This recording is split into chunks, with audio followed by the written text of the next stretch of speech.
Is this? Hello everybody, I'm Citrus and welcome to my slice of the internet. And today's topic is procrastination and other things that can inevitably doom your future things that will ruin your chances at being known online at all for your art, or I guess anything in general really, but I'm an artist so we're talking about art. Our first topic is going to be procrastination.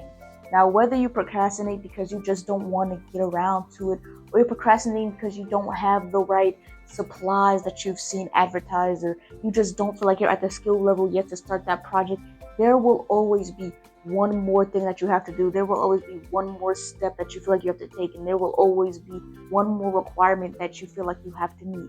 You will always internally move the goalposts because the people that you're looking up to, they've already made it.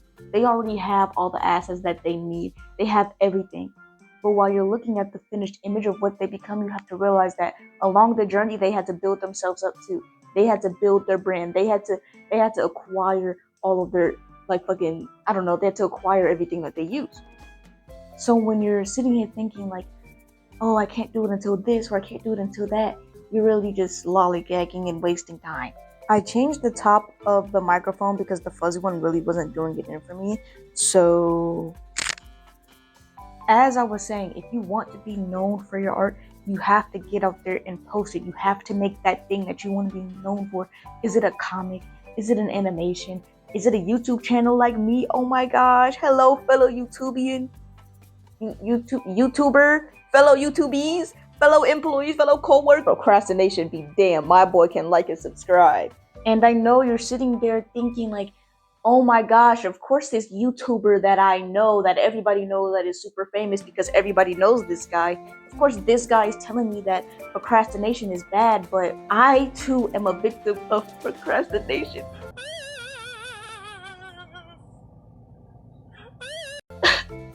Actually, if I didn't procrastinate as much as I do, you would probably actually know me because the original take for this video was filmed last year around Christmas time. And I never got around to it. I kept imagining that I had a YouTube channel. I kept imagining that I'd get subscribers, and I kept imagining these what ifs, like, oh my gosh, what if I get famous? What if people like recognize my art style? What if people start following me? But that is never going to come because I always get shy, and I always decide like, no, I don't need to advertise. No, I don't need to do it. Like, it'll come in time. I'm always waiting for my blow up, like people describe it, like my one lucky chance. And my chance came once and I missed it. I had one good post on TikTok and I thought like, oh my gosh, this could be the start of my career. And I was uploading frequently and it worked for a little bit, but eventually that one good post died out because I wasn't posting as much, which leads on to our next point. Oh my gosh, I'm amazing at this segue business. Next point is you have to upload regularly. Ladies, gentlemen, the questionable third option in the back row. I see you, bro, me too. What we must understand is if you want people to see your art, you've got to put it out there. And I know I said that in the last part of the video like 3 times, but this time I mean you have to be creating regularly. Take a look at all of the artists that you see, right? For example, you know, I'm a big fan of like I really like Zeppin1 or Zeppinese. I pronounce it Zeppy, but I know it's Zeppin1. I really like their art, and they upload a lot. They upload so much. Like every artist, and what's the like okay, from now on, if I mention the artist, I'm just gonna put their account on the screen because I can do that because I'm the editor and I do whatever I want. But yes, you can imagine any big art YouTuber or even artists on Instagram, TikTok, Tumblr, Twitter, ? They usually post at least twice a week, give or take. Not I. I used to post like twice a week, but you know, eventually I ran out of steam. I couldn't keep drawing like that. But you know, like, you have to get better at that type of thing. You have to get out of your comfort zone and start drawing more, because when you become known for drawing, like, that's your entire product. Like, your art is your product. So if it's not there to continually grab their attention, you're gonna lose your audience. I personally think that it shouldn't be this complicated, but there is this giant stigma with artists. Like, if you repost speed paints or if you post traditional sketches when you're a digital artist or vice versa, you will sometimes get less views than you're used to. And I think that's also a really big problem. Hey guys, I think we should start a revolution. Artists can post whatever they want, whenever they want, as long as they're posting. Okay, as long as you're posting, you should be able to get views. But I don't make the rules and I don't make the algorithm. So when you want to be known for, whose fucking car is that? Anyway, if you get known for digital, post digital. If you get known for traditional, post traditional. This will also help you find your niche, which, wouldn't you know it, is the next part of that video. Not having a niche is like poison to your reputation, because when you don't have a niche, they cannot associate you with one genre of art. Take in for account, Sam does arts, and I think Colleen, I don't know what she's doing nowadays, but also think of like drawing with waffles.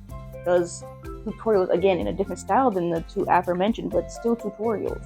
And then there are the ever so famous Storytime animators, Salted Sketches, PJ, The Amazing, Jaden Animations, The Odd Ones Out, Something Else YT, Illuminations, Let Me Explain Studios, Tabs. All of these people have vastly different video styles, but they're all in a certain genre and they're all in a certain niche. So you can recognize them among those people who are in the same genre as them. And this is why it's important. If they're looking for your specific type of content, they can find you easier, because they'll say, oh, I'm looking for videos like this. And people will be like, oh, so you mean like this guy?